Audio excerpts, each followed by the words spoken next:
Ok, a primeira questão é esta. O que é e para que serve o Espiritismo? E depois, dá para saber notícias dos mortos? Eu achei uma piada esta pergunta, porque é a pergunta que mais se faz, não é? E é perfeitamente normal, não é? Quando as pessoas ouvem falar em Espiritismo, assim, olha, é para falar com os mortos. Então, que é óbvio, não é? Se eu não conhecesse o Espiritismo, faria o mesmo. Então, o que é e para que serve o Espiritismo? Allan Kardec, que foi quem codificou a doutrina dos espíritos, não é o pai do Espiritismo, é a pessoa que codificou toda essa informação. Ele escreveu, inclusive, um livro que se chama O que é o Espiritismo, para que não ficassem qualquer dúvidas da sua vasta obra. E então ele define que o Espiritismo é a ciência. Logo aí diz que não é uma religião, é a ciência que estuda a natureza, a origem e o destino dos espíritos, bem como as relações existentes entre o mundo terreno e o mundo espiritual, né? Então, para que é que ele serve? Serve precisamente para isso, para nós conhecermos o mundo espiritual, as leis que regem o mundo espiritual, como intercambiar essas leis entre o mundo terreno, o material e o mundo espiritual, e termos uma percepção da vida para além da morte, e neste caso também termos a consciência de que a vida continua, de que a reencarnação é uma realidade, entre outras coisas. Agora, dá para saber notícias dos mortos? Este livro, que é nosso, editado pela Federação Espírita Portuguesa, fala sobre factos espíritas em Portugal. De facto dá, mas é quando eles querem. Mas só que os mortos não estão mortos, estão tão vivos como nós, né? Mas muitas vezes as pessoas querem dizer, olha, eu gostava de receber uma mensagem do meu pai, do meu marido, da minha mulher, do meu filho, né? E isto pode sim, de facto, ocorrer. Mas é quando os espíritos se querem comunicar, né? Eles identificam-se, né? Acontece quase sempre espontaneamente. Então, já vamos falar nisso mais à frente. Temos aqui uma outra questão do ML que é curiosa. Segundo a doutrina espírita, o espiritismo é a terceira revelação, através da qual o conhecimento se fará para todos. A primeira revelação teria sido Moisés, a segunda Jesus e a terceira o espiritismo. Com relação a isto, pergunto, diversas outras religiões e muitas associações humanas, entendendo que nem todos estão preparados para o saber, ocultam as suas sabedorias em códigos e instruções reveladas apenas a alguns poucos. Bem, isto foi o que as religiões sempre fizeram, né? Tinham dois tipos de conhecimento. O conhecimento esotérico, com um S, que era só para os iniciados, para os chefes, para os gurus, e o conhecimento exotérico, com X, que era o conhecimento para o povo, né? E a questão que se põe aqui é, se só o espiritismo opera no sentido contrário a esta dinâmica das religiões, estará o espiritismo certo? Estaremos todos prontos para as suas revelações? É muito interessante esta questão. Obviamente que porque é que esta dinâmica da manifestação dos espíritos aparece? Já no tempo dos Shakers, nos Estados Unidos da América, houve uma manifestação em massa dos índios, né? E eles disseram que mais tarde voltaria, que havia quase como que uma invasão. E isso aconteceu 7 anos depois, com a manifestação generalizada dos espíritos, quando começaram a aparecer as mesas girantes. E nós questionamos porque é que isto aconteceu? Precisamente porque toda aquela ideia da imortalidade, da reencarnação, da comunicabilidade dos espíritos, isso sempre existiu ao longo dos séculos. Só que os chefes religiosos guardaram isso para si e não informaram o povo pelo qual eram responsáveis.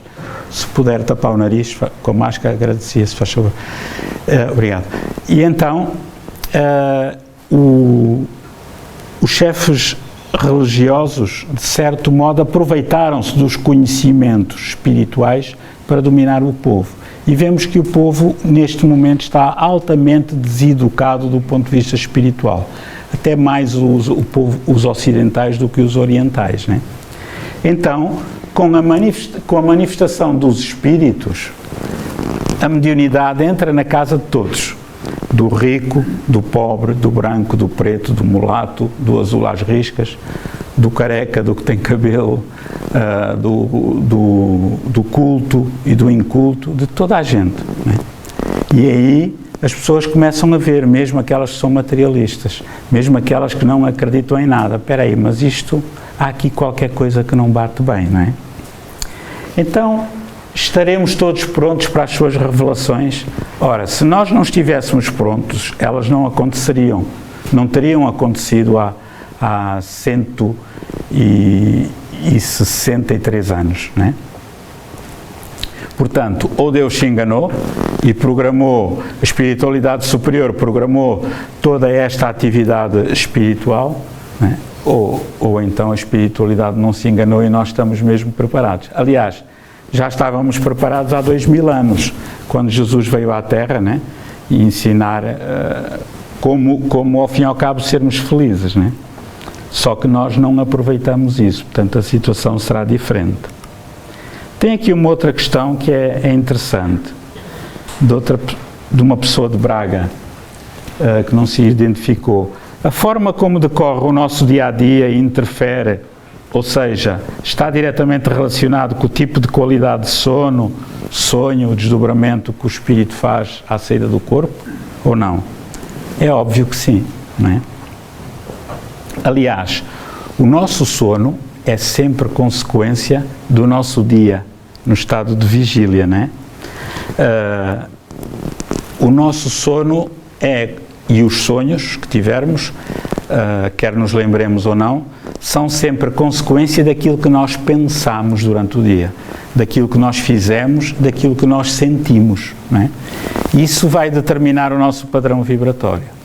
E então, se eu andar muito aflito, preocupado, irritado, etc., né, com o trabalho, e se eu não me preparar para o sono, o que é que vai acontecer?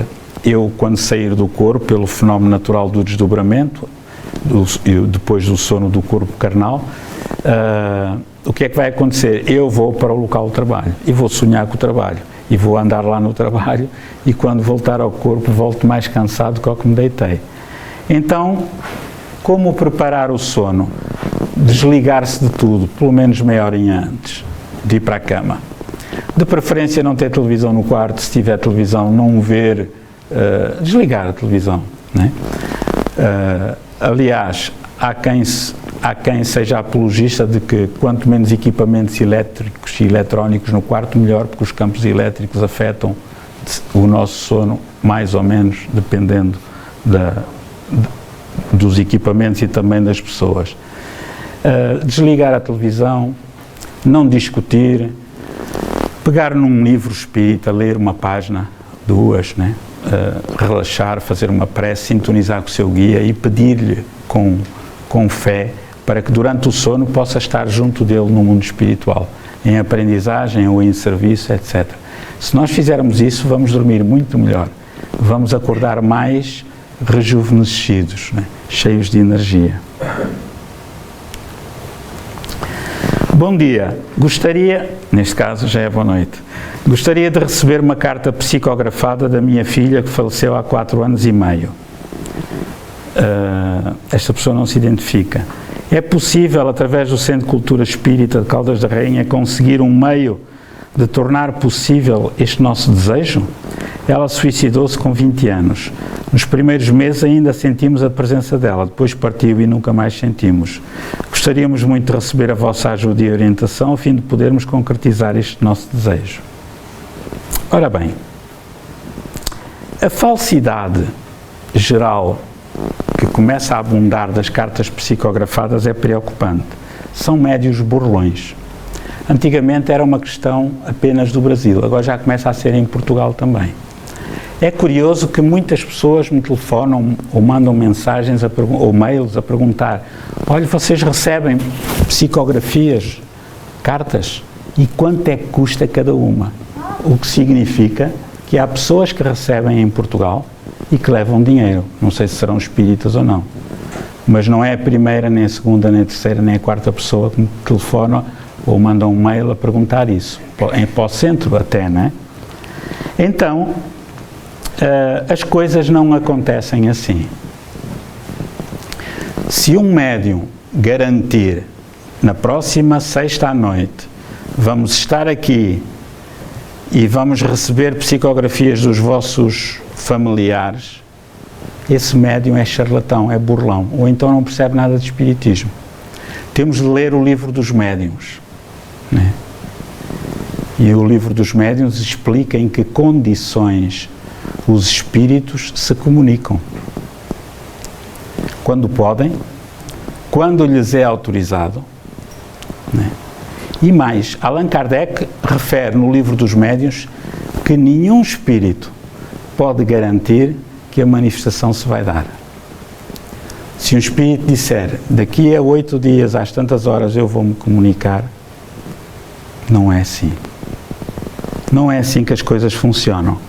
Reparem, não é assim que as coisas funcionam com médiuns de alta craveira, como Divaldo Pereira Franco, como Francisco Cândido Xavier, né?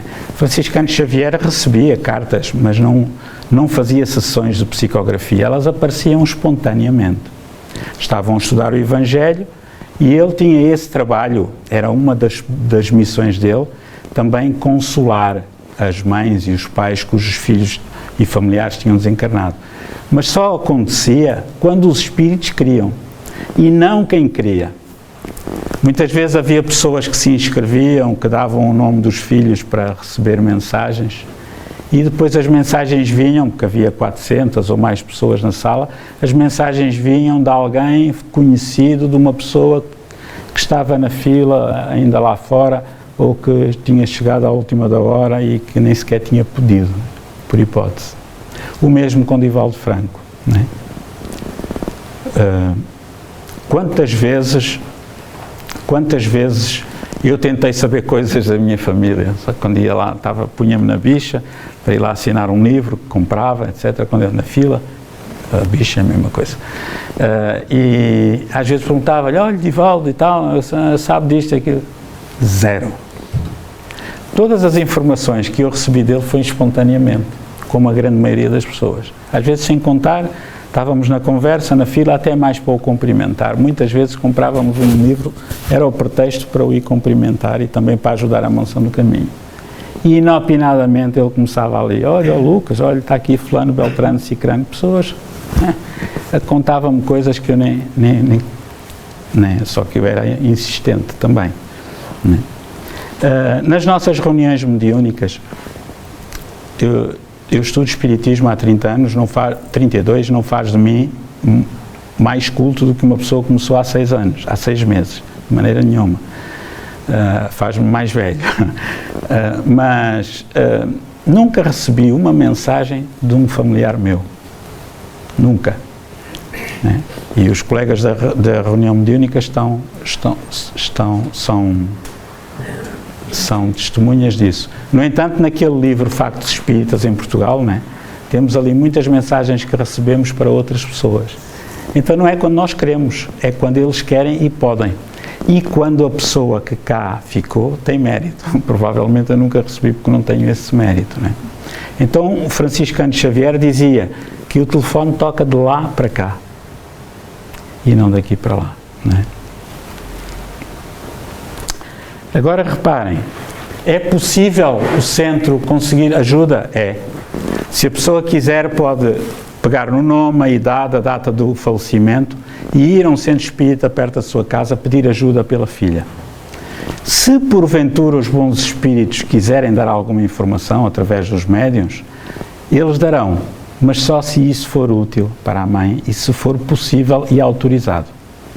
Porque pode também fazer parte do karma da pessoa que se suicidou, não lhe ser permitido isso. Ou da mãe até, ou do pai, ou da família, por aí fora, né?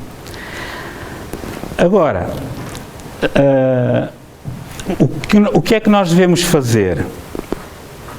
O o que nós devemos fazer é orar pela pessoa e pedir aos bons espíritos, aos nossos guias, para durante o sono, estarmos junto deles e, se nos for permitido, ter notícias da pessoa. Então, se nos for permitido, o que é que vai acontecer? Nós vamos ter sonhos lúcidos com a pessoa desencarnada. E de manhã vamos acordar e dizer, caramba, pá, aquele sonho era nítido.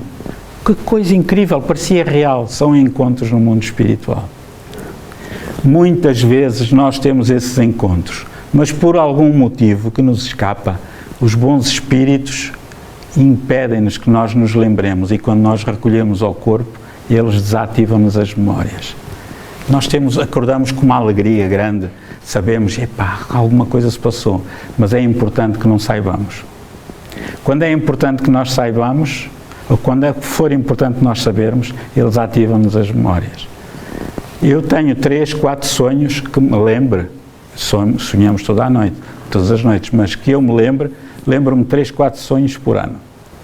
Mas há aqueles sonhos que às vezes eu acordo e diz assim, isto é para registar, é porque aquilo é importante, ou para mim ou para alguém, então eu tomo nota antes que me esqueça dos pormenorzinhos todos, né?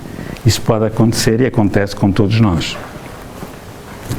Assisti no YouTube a um programa sobre espiritismo. Perdi o meu pai há 3 anos. Como gostava de saber se está bem? Não haverá forma de receber uma mensagem da pequenina do meu pai? Como ficaria grata? Desculpem-me o atrevimento. Olhem que ternura, não é? Falta ali um hífen. E outra pessoa, tenho saudades da minha mãe, ela estará bem? São. Ora bem, quer num caso, quer no outro, a resposta é a mesma, não é? O desejo de saber é natural, é normal. Mas os sonhos são ainda a melhor maneira, os sonhos lúcidos, de nós termos notícias dos nossos familiares. São muito mais fidedignos do que ir a um centro espírita pedir informações ou ir a um médium comerciante. As pessoas vão aos médiuns comerciantes, vão aos astrólogos, tarólogos, às mulherzinhas de virtude, etc., e pagam, porque sabem que trazem sempre uma resposta. Em 90% ou mais dos casos é uma resposta de um espírito brincalhão que se faz passar por quem não é? E que alimenta ali o negócio. Depois a pessoa volta porque quer saber mais, porque nós somos cuscos. E só em último caso é que nós vamos ao centro espírita, porque o centro espírita não alimenta esse tipo de negócios. Olhem outra questão interessante, do Vítor Coelho. Voltaremos a ver os nossos companheiros de jornada neste mundo? Isto é, aqueles que já largaram o corpo de carne pelo fenómeno natural da morte, nós voltaremos a vê-los? Os nossos colegas de trabalho, os nossos patrões, os nossos amigos, os nossos familiares, não é? Temos aqui uma imagem do filme O Nosso Lar, baseado no livro com o mesmo nome, psicografado por Franciscano de Xavier, editado pelo espírito André Luiz, não é? É óbvio que nós vamos ver os nossos companheiros quando largarmos o corpo de carne, não é? Ou pelo menos vamos ter notícias deles. Mas, reparem, vamos tentar, nós temos muita ideia de fazer do mundo espiritual uma coisa mágica. Ai, coisa linda, não é? É mais ou menos como aqui na Terra. Eu posso ser uma obardina, mas se morrer no dia seguinte, no funeral, assim, era tão boa pessoa, né?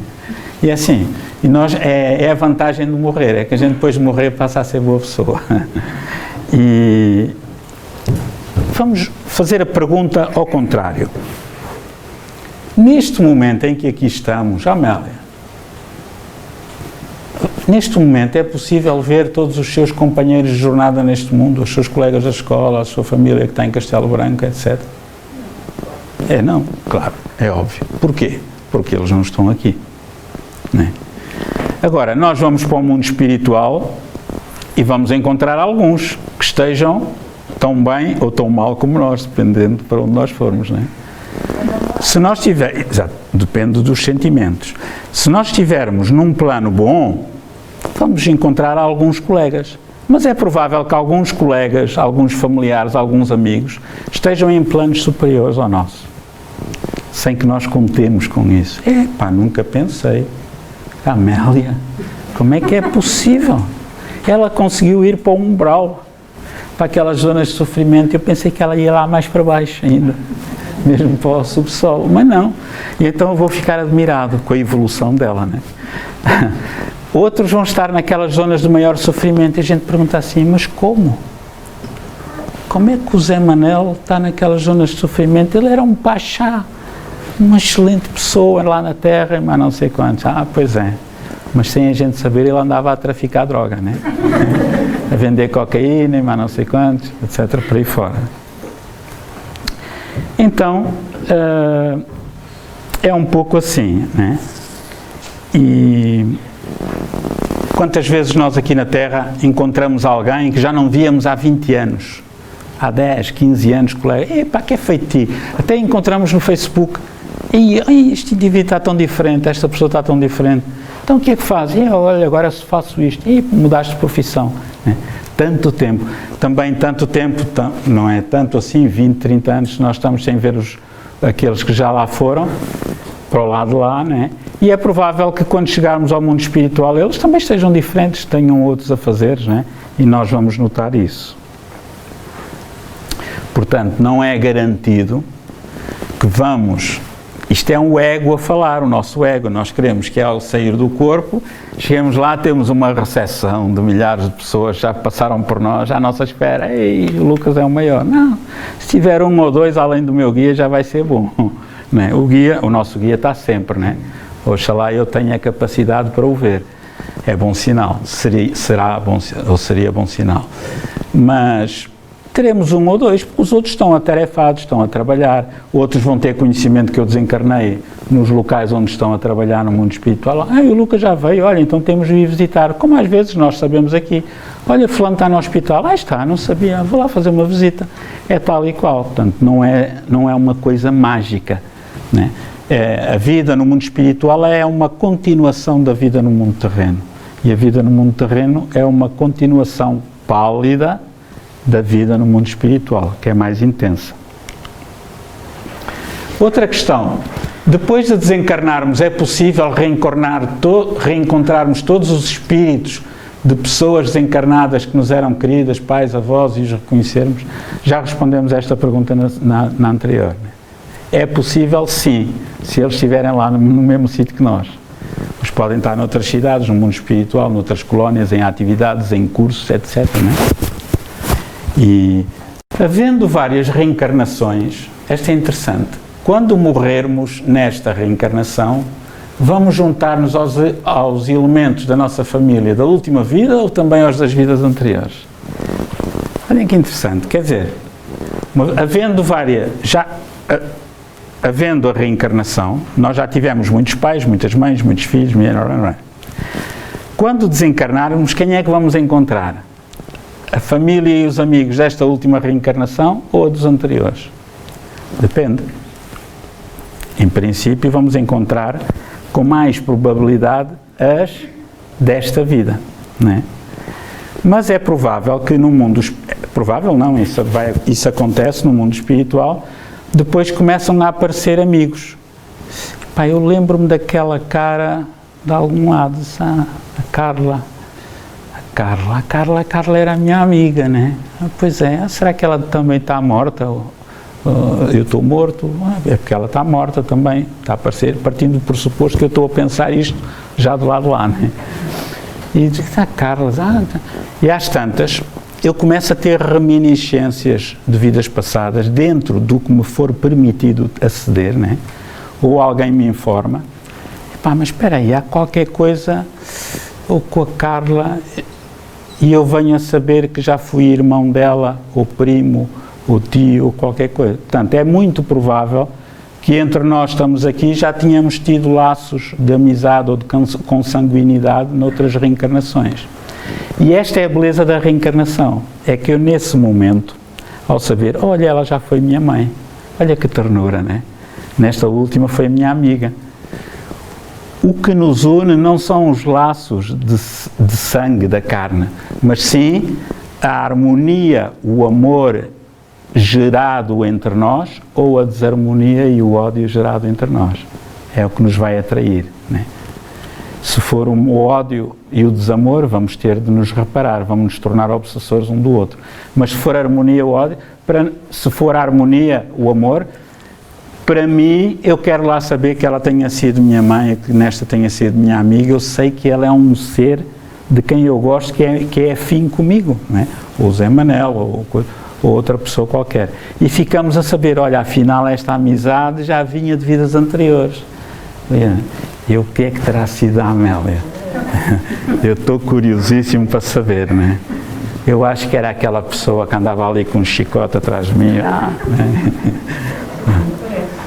Estou a brincar. Outra questão. Boa tarde. Isto é de uma Rosário. Precisava de ajuda, pois há uns meses para cá aconteceram coisas estranhas comigo e vejo pessoas que já partiram. Assim como este vulto, por hipótese. Estarei a ficar louca? Ou alguém me pode ajudar a compreender isto? Obrigado, gratidão. Ora bem, se uma pessoa vê vultos que as outras pessoas de casa não vêem, das duas uma, ou a pessoa está a ter um processo alucinatório, ou está a ver espíritos, pessoas no mundo espiritual, não é? Com o seu perispírito. Ora, se a pessoa não tiver nenhuma doença, não tiver um histórico médico que leva a ter delírios, alucinações, não tome medicamentos que provoquem esse tipo de estados alucinatórios, não tem nenhum historial, as coisas acontecem de repente, a probabilidade da pessoa ter mediunidade de vidência é grande, não é? O que é isso da mediunidade de vidência? É a capacidade de ver o mundo extrafísico, isto é, o mundo não material. É a capacidade de percepcionar pelos sentidos, vá lá, da visão espiritual, o mundo dos espíritos, não é?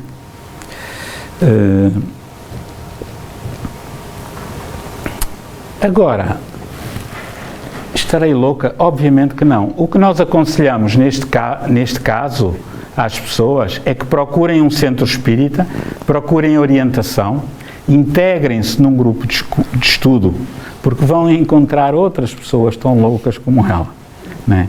Uns que têm mediunidade deste género, outros daquilo, outros daquilo, outros daquele outro. Não é? E então começa a ler em casa o Livro dos Espíritos. O Livro dos Espíritos é uma obra fantástica, tem 1019 perguntas e respostas, além de uma introdução longa, não é maçuda, mas é muito rica de conteúdo, não é? Então, pelo menos, vamos ficar com 1019 dúvidas satisfeitas, para além de outras que aparecerão certamente, não é? É muito comum isto acontecer atualmente nos jovens. Pela nossa experiência, pessoas que nasceram depois de 1980 e principalmente os millennials, aqueles que nasceram depois do ano 2000, estão a desenvolver essa faculdade. Muitos são orgulhosos, não querem aceitar, vão bater com a cabeça na parede, né? Porque é preferível ir ao centro espírita aprender do que ir mais tarde, depois de andar a fazer um corrupio pelos psiquiatras todos, pelos hospitais psiquiátricos, muitas vezes serem internados sem ter esse problema. Tivemos um caso muito interessante, há uns anos, vejam bem até onde vai o preconceito, apareceu-nos aqui, nas Caldas da Rainha, uma médica, pelos vistos importante, da zona de Cascais, que veio de Cascais aqui às Caldas da Rainha para não ir a nenhum dos 20 ou mais centros espíritas de Lisboa para não ser conhecida. Preconceito cultural e científico, né? E então ela vinha com uma filha que andava no 3º ou no 4º ano de um curso superior, eu acho que também era medicina. Filha completamente drogada, o ar dela, né? Estivemos a conversar no atendimento com a mãe, com a filha, disse assim, meu Deus, a filha tinha estado internada, a sua filha não tem nada. Fizemos-lhe um diagnóstico de acordo com o que nós conhecemos do espiritismo e havia 90% de probabilidade dela não ter nenhum problema psiquiátrico, mas sim de ter mediunidade a desabrochar. Aconselhámos-la a ir a uma psiquiatra que é espírita para confirmar o diagnóstico, porque nós não percebemos nada de medicina. E em primeiro lugar devemos ir ao médico e depois ao centro espírita. E aconselhámos-la a frequentar um centro espírita perto. Pois, pela reação da mãe, eu presumo que essa moça tenha ficado internada. Porque o preconceito cultural era tamanho que eu acho que ela preferia que a filha fosse internada num manicômio do que propriamente dar a conhecer à sociedade da elite da qual ela vinha que a sua filha tinha um problema. Era médium. Não é problema nenhum. É um sexto sentido, além dos 5 sentidos normais. Mas isso é fruto do desconhecimento, não é? Por que motivo coloco as coisas num determinado sítio e depois aparecem noutro sítio diferente? Isto pode haver várias explicações, né? Uma delas é termos má memória, que é mais normal. Onde é que eu pus as chaves do carro? Eu tenho a certeza que pus ali, né? Mas como sou cabeça no ar... Né? Outra coisa é sermos distraídos. Há pessoas que são muito distraídas, né? E às vezes tropeçam, sei lá, em alguém que está desmaiado no chão e pensam que foi no cão ou no gato ou no tapete e continuam. Pessoas que vivem, que têm um perfil, não é que vivem no ar, não, são pessoas assim, diferentes. Mas também pode haver interferências do mundo espiritual, sem dúvida. Se houver alguém que tenha mediunidade de efeitos físicos, isto é, um tipo de mediunidade que permite aos espíritos utilizar essa energia para provocar movimentos de objetos, eles podem mudar, não só podem, como acontecem, como mudam. Podem mudar de lugar, estar numa mesa da sala e aparecer na cozinha, ou até aparecer no quintal, na rua, ou até desaparecer. Os espíritos tiram de um lado e metem no outro sítio qualquer, não é? E também há casos relatados do contrário, de aparecerem coisas em casa que não são da própria pessoa. Então é importante estudar espiritismo para aprender a lidar com isto. Achei muito interessante esta questão da Maria Cruz. Quando passamos por dificuldades financeiras durante algum tempo, são influências espirituais ou pode ter a ver com vidas passadas? No capítulo 5º do Evangelho segundo o Espiritismo, Causas Atuais das Aflições, os Espíritos dizem, atenção, a grande maioria dos problemas que vós tendes nesta vida têm causa nas vossas escolhas, nas vossas atitudes desta vida.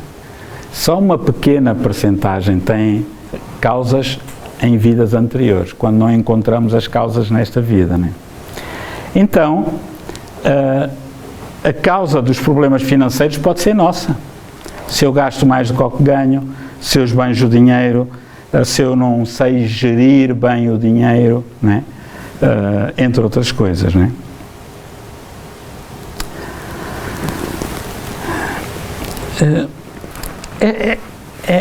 Eu não sei bem o que é que a pessoa quer dizer aqui com isto de algum tempo, mas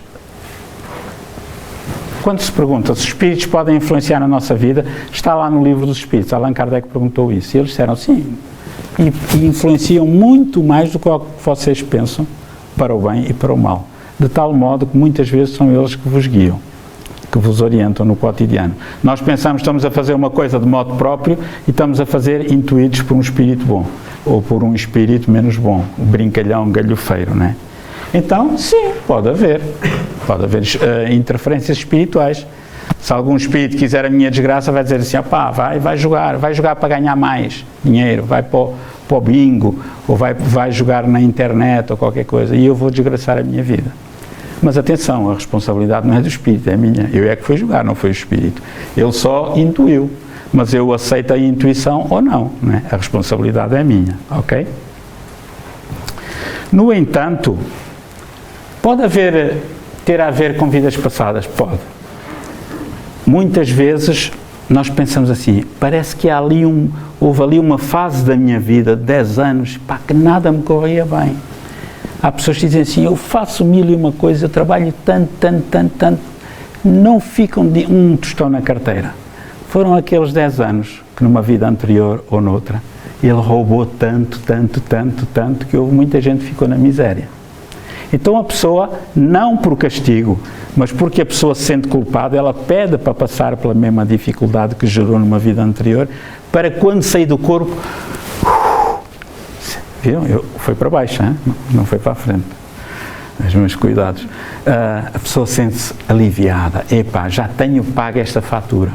Como quando alguém acaba de pagar a renda da casa, assim, finalmente, é a última, não é? Pode acontecer. Mas atenção, que os espíritos de vidas passadas têm as costas largas.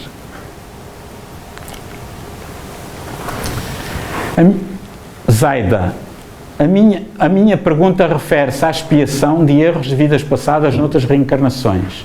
Se o erro foi cometido na vida anterior, por exemplo, por que é que a expiação desse erro não aconteceu já na vida anterior? Para sabermos qual a razão da expiação. Isto era ótimo.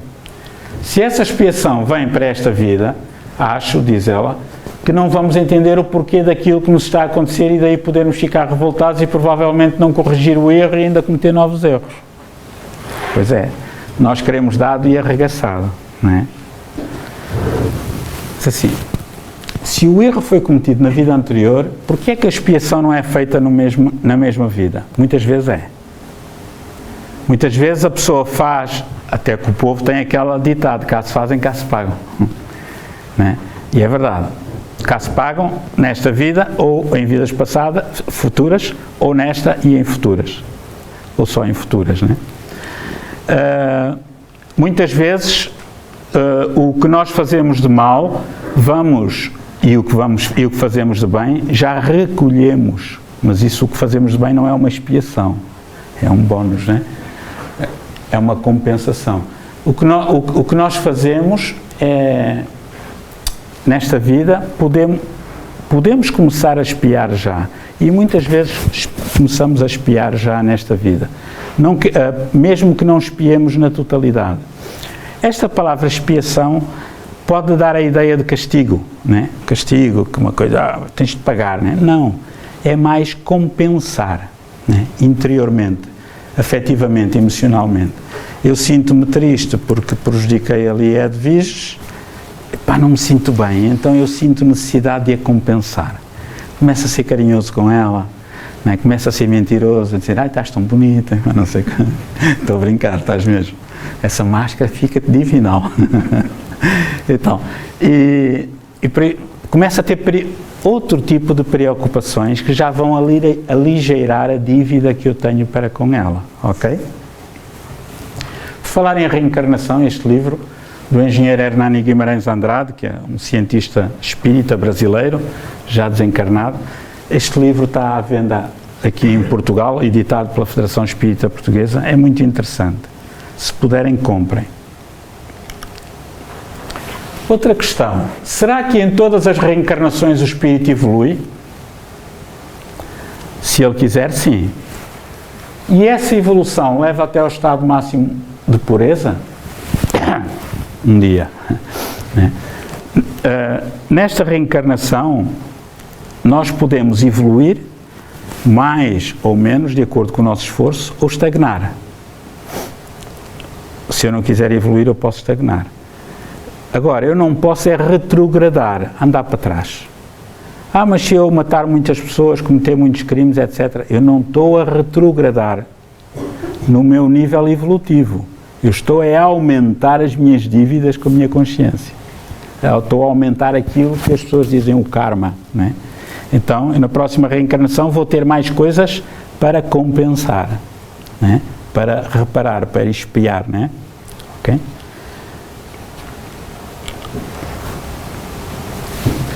Outra da Zaida Machado.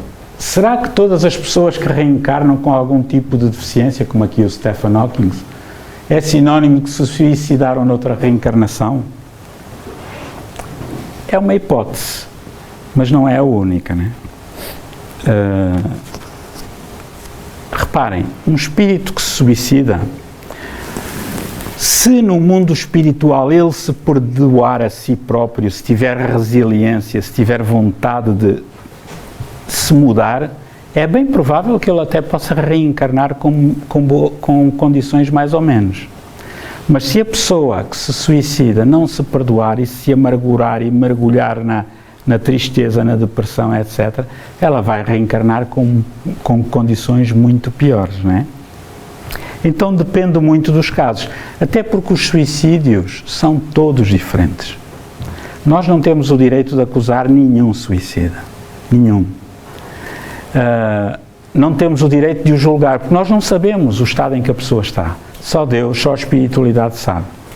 E há suicidas 100% responsáveis pelo ato, fizeram aquilo friamente, conscientemente, e há aqueles que se calhar têm 10% de responsabilidade. Estavam num processo de loucura física, o cérebro destrambelhado, com uma ou outra interferência espiritual. Então a responsabilidade é dependente, a gravidade do ato é dependente da responsabilidade, ou é diretamente proporcional à responsabilidade do espírito. E assim também o que ele vai ter de expiar e a maneira como também é consequência dessa responsabilidade, e sempre com o objetivo de ajudar o espírito a evoluir, não é? Nós questionamos, toda a gente penso que já ouviu falar no Stephen Hawking, o maior físico de sempre até agora, entre ele e o Einstein, não é? E este indivíduo há um filme, inclusive é biográfico, se puderem, a Teoria do Tudo, salvo erro, se puder vejam que vale a pena, que é um filme baseado em factos reais. Um homem notável, não era espírita, deram-lhe uma esperança de vida até aos 20 anos, ele já tinha isto, perto dos 20 anos, já começou a sentir a doença, e ele viveu até aos 70 e tal.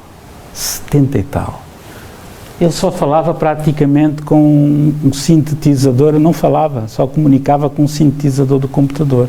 Um homem notável aos 70 anos, ele viajava, ia de um país para o outro, extremamente limitado, com um corpo mirrado, aquilo nada funcionava, só a inteligência.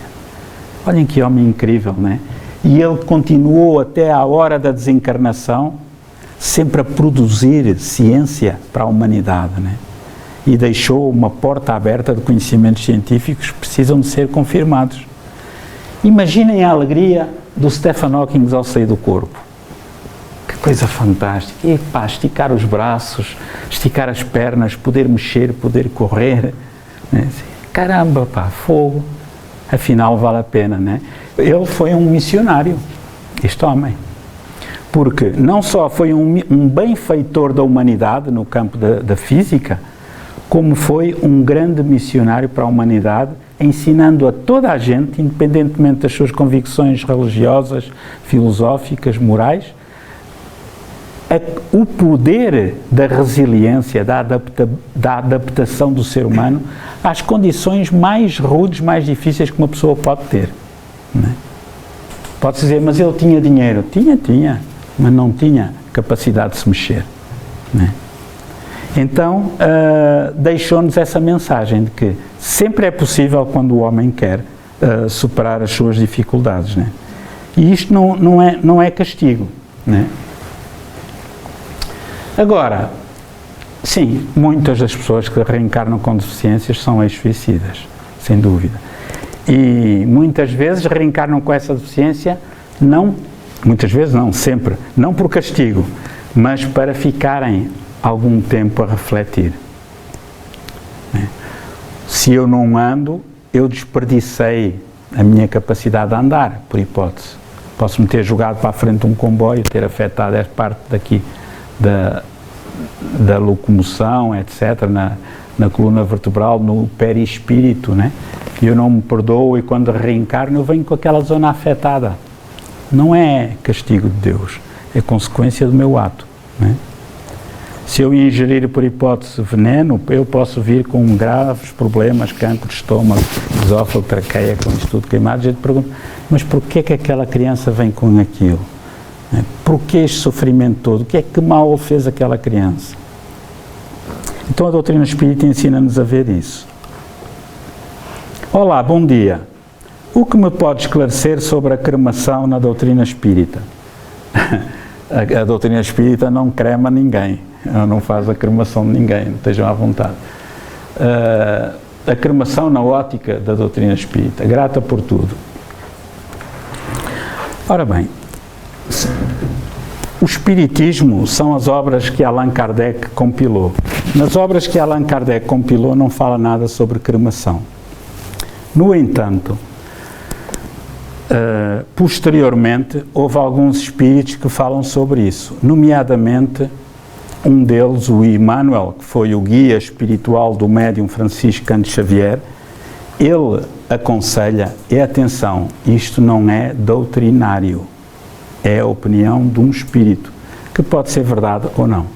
Ele aconselha que pelo menos se espere 72 horas antes de efetuar a cremação, para que o espírito tenha tempo de se desligar do corpo de carne.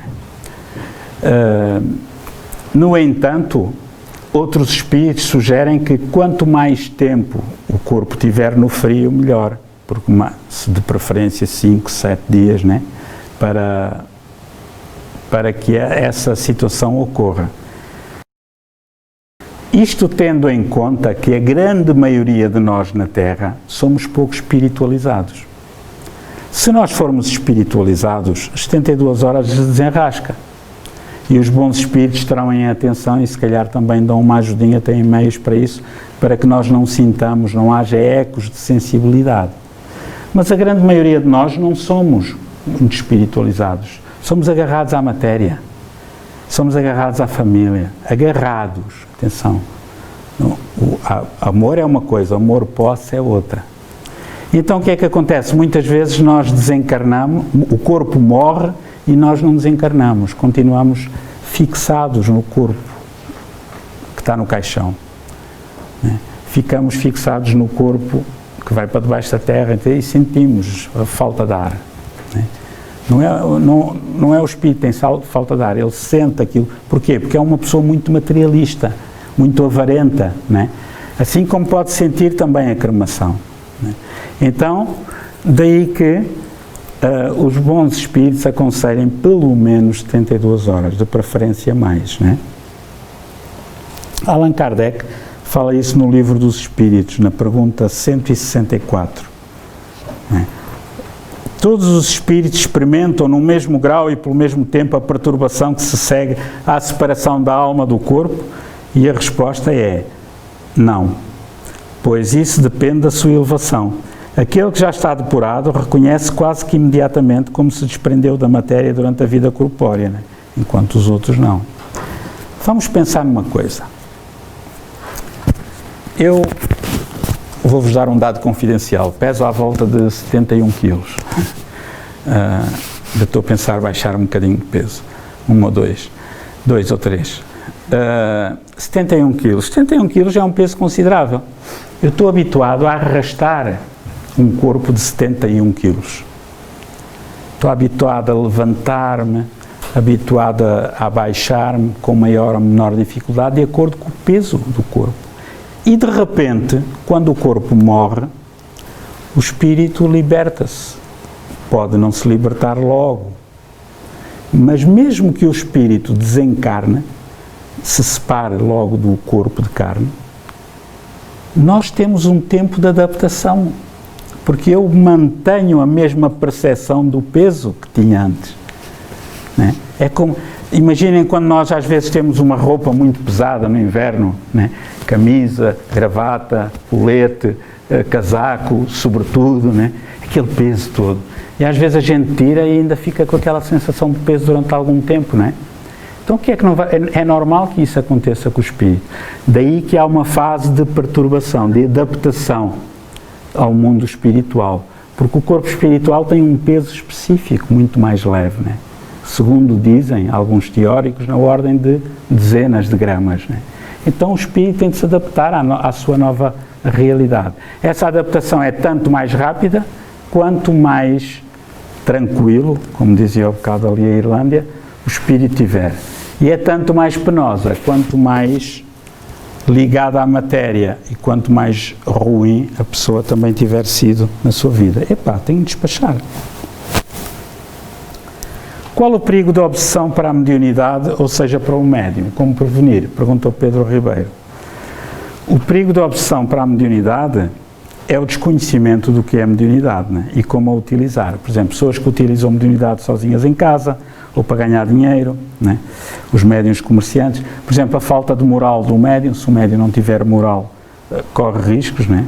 Então, estudando o Espiritismo, o Livro dos Médiuns, o Evangelho segundo o Espiritismo, praticando a mediunidade em grupo, né, não corre esse risco.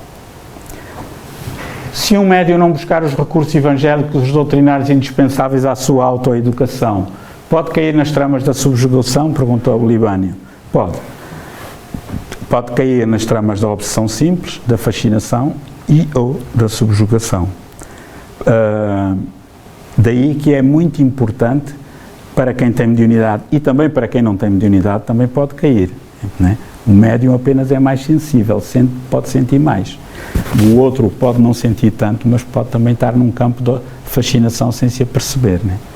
Então, o objetivo é sempre tentar ser um bocadinho melhor amanhã do que fui hoje, né? Mesmo que não consigamos, tentar, né?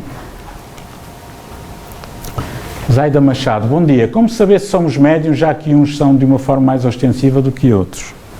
Pelas nossas sensações, né?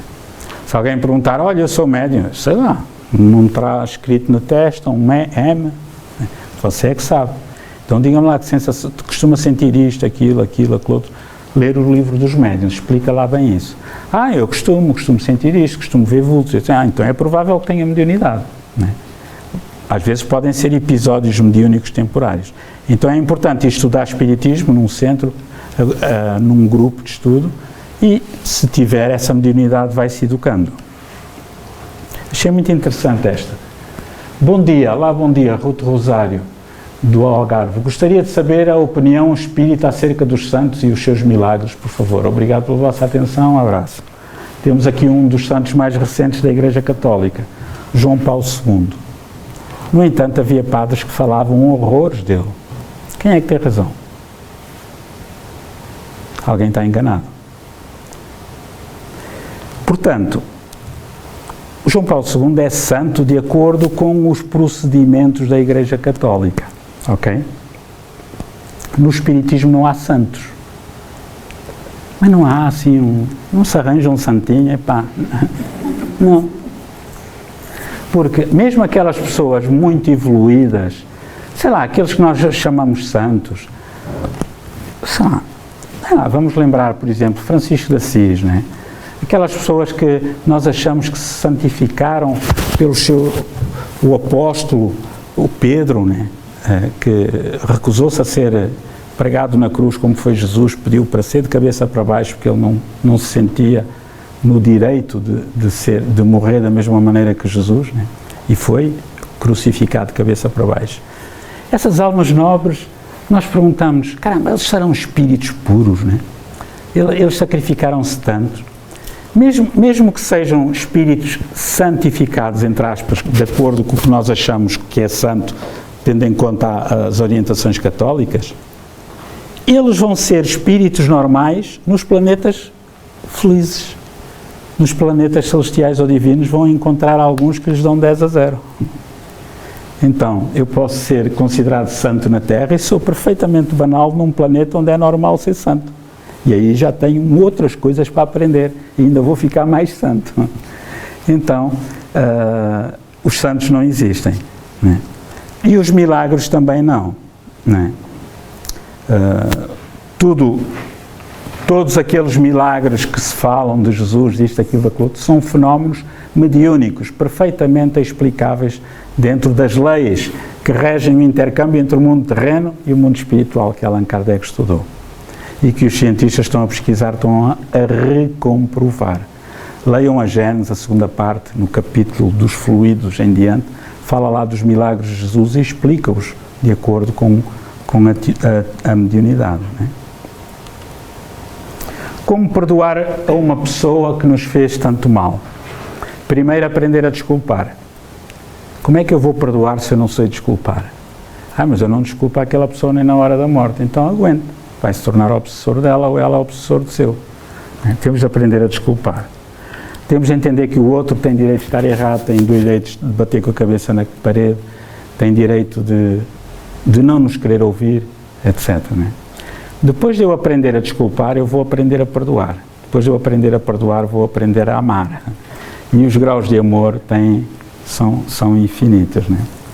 Divaldo Pereira Franco tem uma frase que diz assim: o mal que os outros nos fazem não nos faz mal. O mal que me faz mal é o mal que eu faço porque me torna mal. Então, se eu desvalorizar e desdramatizar o que o outro me faz, não dou valor, não dramatizo, não tem importância. Depois diz assim, mas quem não se sente não é filho de boa gente. Isso é mentira, não está no Evangelho segundo o Espiritismo, nem no Livro dos Médiuns. Isso é teoria da terra materialista, né? Que é, quem me dá, leva, e de preferência a dobrar, né? Mas não é essa a teoria do Espiritismo. De que forma o perispírito, o corpo espiritual, se liga ao corpo e ao espírito? O espírito, ao fim e ao cabo, é o conjunto da alma, da inteligência, mais o corpo espiritual. Isto é o espírito. E às vezes liga-se ao corpo e depois, quando o corpo morre, desliga-se. Molécula a molécula. Daí que, na reencarnação, o espírito liga-se ao corpo, molécula a molécula, ao embrião, né? Quando o espermatozoide fecunda o óvulo e transforma-se em ovo, aí há uma primeira ligação. E o perispírito miniaturizado vai servir de modelo, de molde, né, ao corpo que vai crescendo, ok? E então é molécula a molécula, de tal modo que dizem os espíritos que a reencarnação completa-se no momento do parto, né, do ponto de vista biológico, ok? Na desencarnação é a mesma coisa. A morte quando nós morremos devagar, lentamente, essa é mais natural, o espírito vai se libertando, pouco a pouco, né? Vão-se libertando as fichas, entre aspas, espirituais do corpo de carne. Quando a morte é abrupta, a morte violenta, é complicado, né? Porque o corpo morre, mas a desencarnação não se dá, né? Pode demorar dias, meses, semanas ou anos, dependendo do grau de responsabilidade do espírito. Se o espírito não tiver responsabilidade, ele terá auxílio dos bons espíritos e mérito para isso. Estamos mesmo a terminar. Temos aqui uma outra pergunta. Muitas vezes vemos pessoas sem conhecimento doutrinário denominando-se espíritas. Alguns podem mesmo ter boas intenções, mas certo é de que outros não as têm tão boas assim. Porque é que alguém do movimento espírita, alguma pessoa, alguma instituição não as proíbe de se chamarem de espíritas? Porque o espiritismo não é mais uma religião, não é mais uma seita, não tem chefes, não tem paramentos, não tem sacramentos, não tem nada. Os espíritas são livres pensadores. Então, mas ninguém toma conta disto? Não. Só a nossa consciência. Então, como é que eu sei se aqui a Ana é espírita ou não? Se a Edvige é espírita ou não? Elas as duas dizem, mas são completamente diferentes no dia-a-dia. Pega no Evangelho segundo o Espiritismo, vamos ver o comportamento de ambas de acordo com o que está na obra de Kardec. A árvore vê-se pelos frutos. Embora a Edvige ande sempre, ai Jesus, e com rezas e coisas e mais não sei quantos, mas ela é uma safarnisca, está sempre pronta a cortar na casaca. E a Ana, que até parece um mau diabo, é uma santa que a gente nem sonha, né? É claro que eu fiz isto ao contrário. Estou a brincar. Portanto, nós espíritas somos livres pensadores. Agora, é claro que se alguém se manifestar em público que é espírita e disser as maiores barbaridades, qualquer centro espírita, como o nosso, que não é dependente de nenhuma federação nem de nenhum centro espírita, tem autoridade moral para isso, para mandar uma carta, um pedido de esclarecimento, ao abrigo da lei de imprensa, já fizemos isso muitas vezes, para os jornais e para as televisões, dizer, olha, atenção, que de acordo com a doutrina espírita, muito bem estruturada nos livros de Allan Kardec, que os senhores podem consultar, isso não tem nada a ver com o espiritismo. E alguns jornais, e hoje em dia é muito difícil de encontrar jornais que já façam essas confusões. Este é o penúltimo. Muitas pessoas estão a questionar perante esta crise que estamos a viver do coronavírus, onde é que está Deus? Se Deus existe e ama a sua criação, como permite todo este sofrimento? Ora, as leis de Deus são perfeitas. Se são perfeitas, são imutáveis. Se são imutáveis, aplicam-se a todo o universo. Não é? Nós no universo temos 5 categorias de mundos. Planetas primitivos, de expiação e provas, de regeneração, planetas felizes, celestiais ou divinos. Ok? Em cada mundo, como em cada plano existencial nesses mundos, né, aplicam-se as leis morais que nós encontramos no Livro dos Espíritos, em todo o universo.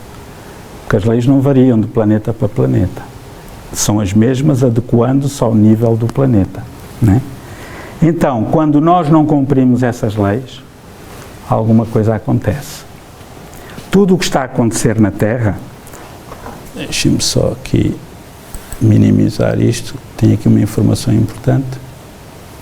Tudo o que está a acontecer na Terra acontece porque o ser humano, pela ganância, pelo egoísmo, pelo orgulho, né?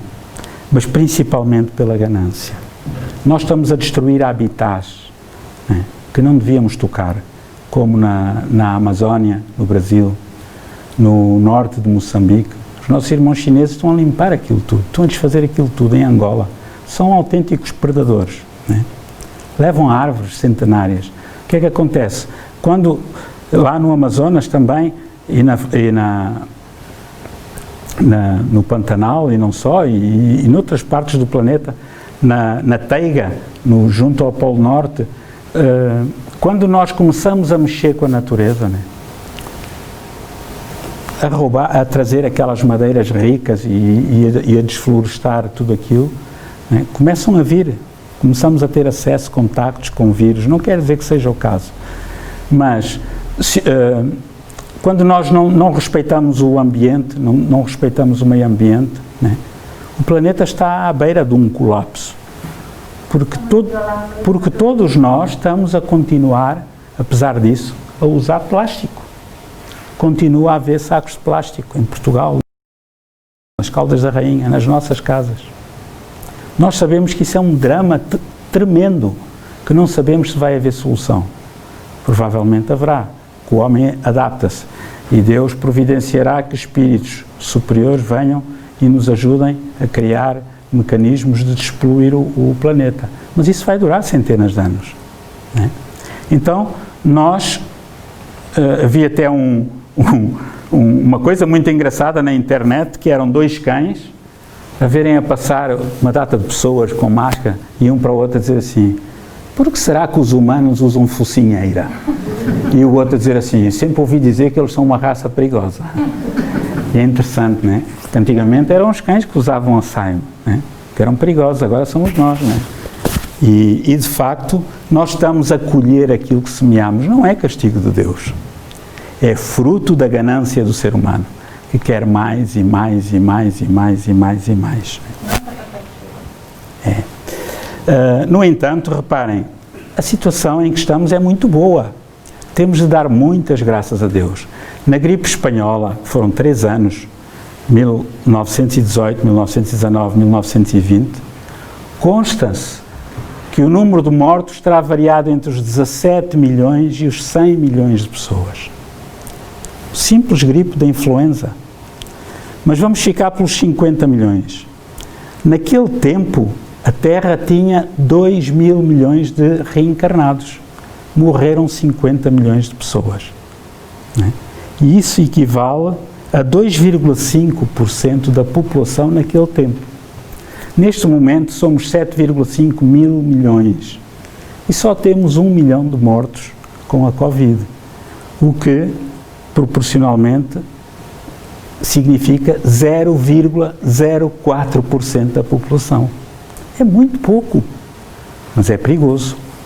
E porquê que é perigoso? Mas se é muito pouco, porquê é que se dá muita importância? Porque é perigoso, porque mata e não só, porque os sistemas de saúde entram em colapso com pouca coisa. Apesar de ser 0,04%, se eles adoecerem todos ao mesmo tempo, os hospitais não aguentam. Nem temos médicos, nem enfermeiros, nem auxiliares, e vemos isso já em Portugal. E Portugal é um dos países até que está muito bem nessa área, né? Já começamos a ver que há falta de pessoas para trabalhar nos lares, aqui e acolá, mas não sei quando. Então, esta é uma oportunidade de nós treinarmos aquilo que queremos ser.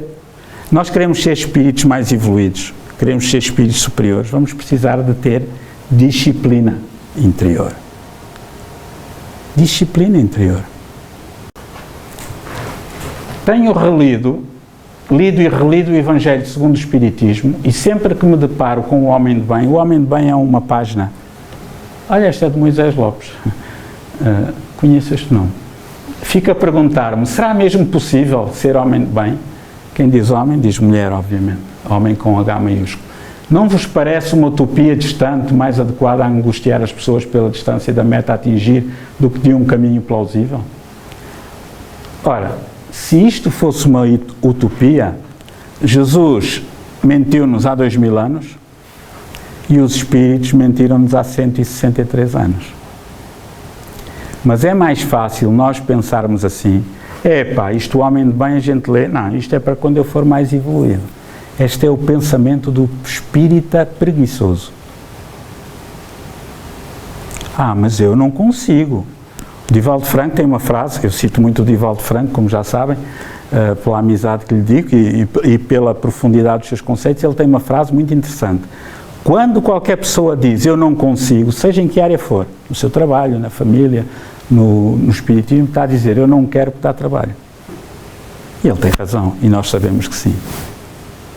Nós não podíamos já viver numa sociedade harmoniosa, sem guerras, sem fome, né? Uma sociedade pacífica. Há 2000 anos que Jesus disse: vocês querem ser felizes? Olha, é fácil, baseia-se nisto, não faças ao próximo que não queres para ti. 2000 anos. Nós continuamos a investir no quê? No orgulho, na vaidade, no ódio, na ganância, no Deus dinheiro. Ok, amigos, com o Moisés Lopes eu me despeço.